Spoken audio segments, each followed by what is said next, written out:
Olá, tudo bem? Hoje eu quero trazer algumas dicas aqui para como a gente pode reduzir mais ainda os custos operacionais. E hoje eu quero dar umas dicas sobre como cuidar da turbina. A gente sabe que um motorista dirigindo num estilo mais moderno ou numa condução extra econômica, ele contribui para diminuir muitos custos operacionais. Então, como assim? O motorista que dirige de uma maneira agressiva, o motorista que acelera muito bruscamente, muda muito de marcha e desacelera sem fazer um planejamento, ele contribui muito para aumentar os custos com pneu, custo com freio, custo com manutenção em geral. Agora, aquele motorista que dirige de uma maneira eficiente, de uma maneira suave e gentil, ele consegue dirigir de uma maneira padronizada e uniforme. Ou seja, ele acelera bem suavemente, o motorista pé de pena, faz um planejamento da sua viagem e um planejamento da sua desaceleração. Então, este é o motorista que todas as empresas estão buscando no mercado. Outra coisa que é interessante, principalmente quando a gente fala de aceleração brusca ou uma aceleração rápida. Hoje nós temos um sistema de telemetria que está buscando aí pontuar todos os pontos da operação. E uma delas é aceleração e desaceleração brusca. Isso traz o quê? Um estresse para o eixo da turbina. Então, você acelerando rápido ou desacelerando rápido, você cria aí um estresse no eixo da turbina e isso é considerado um erro operacional. Vamos ver mais detalhes disso para você ver como é que a gente pode evitar esse dano. Uma turbina, como é que funciona? Nós temos aqui, ela suga esse ar entra pelo sistema, sobe de temperatura, entrou no intercooler, baixou essa temperatura por volta de 60 graus, entrou na cama de explosão veio para o coletor de escape e voltou para a turbina. Nós temos aí alguns motores já com um sistema que a gente chama de EGR, Exhaust Gas Recirculation, ou seja, uma parte desse gás que sai no escapamento, entre 10% e 20%, ele vai voltar aqui, vai passar por um radiador e vai voltar a ser requeimado esse gás. Isso é para baixar aí o índice de poluição dos motores mais modernos, E as turbinas, gente, ela roda aí por volta de 100 a 250 mil rotações. Outra coisa que está chegando, e alguns motores, algumas fabricantes também já estão trazendo, é o que a gente chama de turbo de geometria variável. Esse turbo, gente, ele é muito mais sensível, ele é muito mais moderno, ele vai ser controlado por computador, ele tem um giro controlado aqui a sua velocidade pelas umas aletas, Então ele é muito preciso e tem umas respostas muito rápidas para os motores. Vai melhorar o consumo, mas também ele é muito mais sensível. Então os motores modernos não aceitam mais falhas operacionais. Apesar de eles terem muitas proteções eletrônicas, mas eles não aceitam falhas operacionais porque aí o custo aumenta muito, certo? Então, como é que a gente pode ver o funcionamento de uma turbina? Então, o funcionamento de uma turbina, gente, nós primeiro precisamos dividir ela em 3 partes para ficar mais fácil o entendimento. Então, eu tenho aqui a parte quente, a parte fria e a parte lubrificada aqui do eixo. Então, essa parte do eixo, você pode notar que nós não temos rolamento. É sobre bucha, e sobre o sistema de lubrificação. Então, imagina este eixo aqui, rodando por volta de 100, 150 mil giros por minuto, que a gente fazendo uma continha, nós temos aí por volta de 2.500 giros por segundo, e o motorista acelerando rápido e desacelerando rápido, você cria o quê? Um estresse no eixo e esse sistema acaba ficando desbalanceado. Então, isso cria o quê? Um rompimento no eixo e uma vida prematura nessa turbina. Porque esse sistema de lubrificação ele é muito sensível, E eu preciso ter uma boa pressão de óleo, um óleo limpo, de qualidade, que me garanta aqui uma alta poder de lubrificação. Então, por exemplo, o nosso motor aqui, ele precisa o quê? Quando você liga o motor, a bomba de óleo vai encher todo o sistema de óleo, Então eu preciso que o óleo tenha uma temperatura boa de trabalho e uma pressão boa de trabalho. E isso requer alguns segundos. Mesmo o óleo multiviscoso, sendo sintético ou mineral, ele precisa de um tempo para ele poder encher todas essas galerias de óleo, né? E se você simplesmente ligou o veículo e já começou a acelerar, não dá tempo às vezes de você preencher as galerias e o turbo já está em alta velocidade, necessitando de uma lubrificação, e aí ele está com uma lubrificação deficiente. Então, é nesse ponto que eu chamo a atenção de vocês.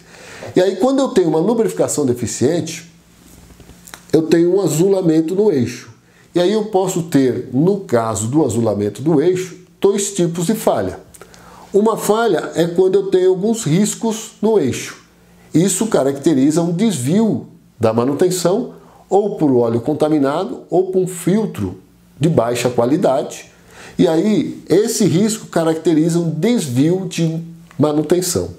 Quando eu tenho só um azulamento e não tenho esse risco, isso está bem caracterizado, que é uma falha operacional.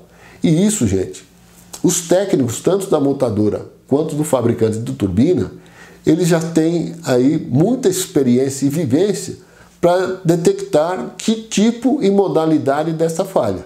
E aí decidir ou não se é um erro operacional, se é um erro da manutenção ou é um erro de fabricação. Então, isto fica fácil e está bem caracterizado, certo? Quando eu tenho aí praticamente uma deficiência de lubrificação e um rompimento desse eixo, eu posso ter um rompimento para o lado quente ou para o lado frio. Quando eu tenho um rompimento para o lado quente, a maioria desse óleo vai para onde? Para o sistema de escapamento. Quando eu tenho um rompimento para o lado frio, a maioria do óleo ele vai para o sistema de admissão, né? Então esse óleo ele percorre o sistema de admissão, preenche todo o intercúleo de óleo e entra na cabeça do pistão. Ou seja, o motor, ao invés de aspirar ar, ele está aspirando óleo. E quando ele aspira óleo, ele entra no sistema aqui de pistão e camisa, e o que acontece? Ele preenche esse sistema e quando o motor está no segundo estágio ou no terceiro estágio, que é a explosão, as duas válvulas, ou as 4 válvulas, estão fechadas e aí, quando o pistão está subindo, esse óleo não tem para onde ir. E aí eu tenho o que a gente chama de calço hidráulico. Ou seja, essa biela acaba entortando porque calçou o pistão, não tem para onde ir, e aí eu tenho aí uma quebra prematura, às vezes, na biela e outros mais. Calço hidráulico também ele pode ser por água. Um motorista, por exemplo, que entrou numa enxurrada e ao invés do sistema de filtragem aspirar água ao invés de ar, e essa água vir para o sistema de admissão e encher de água aqui, eu também posso ter um calço hidráulico por água. Agora, se eu tiver uma quebra de turbina, gente, atenção, porque você precisa parar esse veículo imediatamente. Por quê? O dano, só com a quebra da turbina, você troca uma turbina e faz a limpeza no sistema. Agora, se eu tiver um dano maior, como calço hidráulico e tudo mais, o custo vai ser muito mais alto. Então, o motorista habilidoso, o motorista cuidadoso, ele consegue ter habilidade suficiente de parar esse veículo imediatamente antes de ter um dano maior no motor. Então, uma das dicas importantes, principalmente quando você vai dar a partida no veículo. Então, a primeira coisa que você vai fazer é ligar a chave. Ligou a chave, vai esperar o sistema fazer a leitura, varredura em todos os modos. Então, as luzes de advertência vão acender e apagar. Se não tiver nenhuma falha, você pode dar a partida no veículo. E dar a partida no veículo é sem acelerar. Por quê? Os motores eletrônicos, automaticamente o sensor já percebeu a temperatura do ar, ele já sabe a quantidade certinha de diesel que ele vai injetar. Injetou diesel, começa o motor em marcha lenta, e aí você aguarda aí alguns segundos para depois você poder acelerar para encher os seus balões de ar ou mesmo para você sair com esse veículo. Então, na saída desse veículo, nessa situação, você saia suavemente, sem forçar o motor, e aí, durante a operação, você já vai aquecendo esse motor. Porque os motores modernos, eles não precisam ficar aí 3, 4, 5 minutos gastando combustível à toa, só para aquecer o motor antes de iniciar o período de trabalho. Outra dica importante também é com relação à parada do veículo. Então você chegou de viagem, precisa parar o veículo, não desligue imediatamente. Aguarde alguns segundos. Por quê? A turbina ela precisa desacelerar em lubrificação. Aí eu consigo ter um poder de lubrificação com o eixo desacelerando. Isso vai permitir que o turbo consiga manter o mais tempo possível em lubrificação. E aí sim você pode desligar esse motor.